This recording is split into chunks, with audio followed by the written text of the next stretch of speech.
Good morning. We are making Thanksgiving stuffing, the recipe my husband grew up on. 6 cups of breadcrumbs. We bought pre-made. If you make them yourself, you want to season them with rosemary, sage, and parsley. It also takes celery, breakfast sausage, chicken broth, we use better than bouillon, and an onion. So 5 easy ingredients, assuming you bought pre-made breadcrumbs.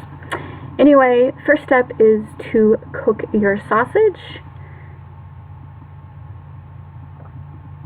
We really like the Bob Evans brand, but basically any breakfast sausage you like will work.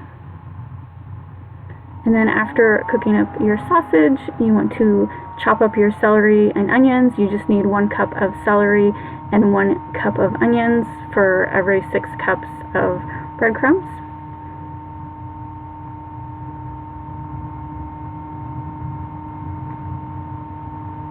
Next step is to make your chicken broth, 2 cups of chicken broth. If you make your own, follow, of course, the instructions on your bottle of bouillon. And then you want to cook your celery and onions, just, the typical 5 minutes to brown the onions and just make them a little softer.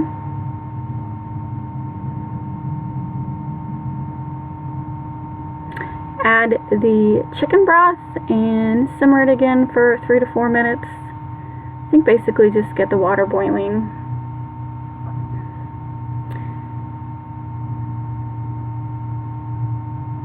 Once it has cooked together for about 5 minutes, you want to add it to your breadcrumbs. The reason my mixture is a little frothy is we did blend it through the blender. You don't have to do that. My husband just doesn't want chunks of onion and celery, so we blended that mixture together, but it's definitely not necessary.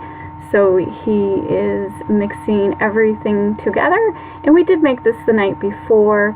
I don't know if it's just tradition because, you make so much Thanksgiving Day, it's easier to make a bunch of stuff the night before, but that's the way my husband's mother did it, and that's how we did it, and I think it tastes a little better letting it sit overnight in the fridge. Of course, once you're done mixing everything together, you want to put it into the fridge, and I love this stuffing with the meat already in it.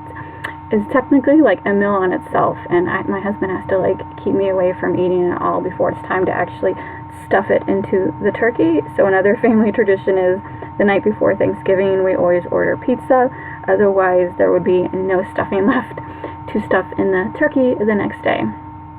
So anyway, he's just making sure he gets all of the broth mixture into the bowl, mix it really, really good, and then stick it in the fridge. Now, if you want, you don't have to, the next day, this is the stuffing, the next day you stuff it into the turkey. You don't have to stuff it all into the turkey. We did.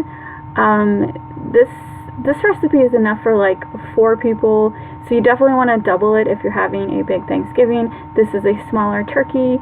He stuffed it all in. If you don't want to stuff it all in, definitely just put it to the side, put it back in the fridge. Because I know some people like their stuffing cooked in the turkey, and some people like their stuffing not cooked in the turkey. We are fans of cooking it in the turkey. So this is the turkey done. The stuffing is cooked really well, and it turned out great. I absolutely love this stuffing recipe, and I always tell my husband, why do we only do this once a year? I could definitely eat it once a week. It is so good. So anyway, thanks for watching.